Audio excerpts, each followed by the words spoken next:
আমাদের পাশের বাড়িতে একটা নেমন্তন্ন রয়েছে, অন্নপ্রাশনের নেমন্তন্ন। তো দেখো আমি এই শাড়িটা এখন পরবো, পরে রেডি হয়ে নেবো, রেডি হয়ে তোমাদের সাথে দেখা হচ্ছে।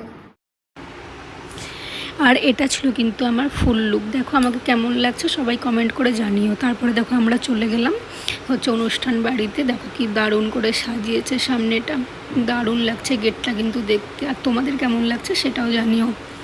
এরপর দেখো চলে এলো যে বাচ্চাটা আসলে অন্নপ্রাশন, তাকেও দেখো দেখিয়ে দিলাম।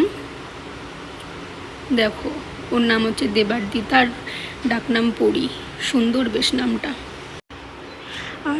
আর স্টলে রয়েছে মকটেল, তারপর রয়েছিল বেবিকর্ন, তারপরে চিকেনের একটা আইটেম ছিল, আর মিষ্টির দিক থেকে ছিল জিলাপি। তো আমরা দেখো সব কিছু খেলাম, একটু একটু করে টেস্ট করলাম। আর এই দিকে দেখো যেখানে বাচ্চাটা বসবে সেই জায়গাটা দেখো, সেই জায়গাটাও ছিল অসাধারণ সুন্দর।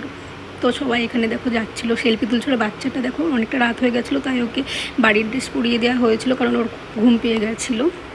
তো আমরা এখানে দাঁড়িয়ে দাঁড়িয়ে গল্প গুজব করছি, আর সিট বলে রাখা হয়েছিল যেহেতু খুব ভিড় ছিল।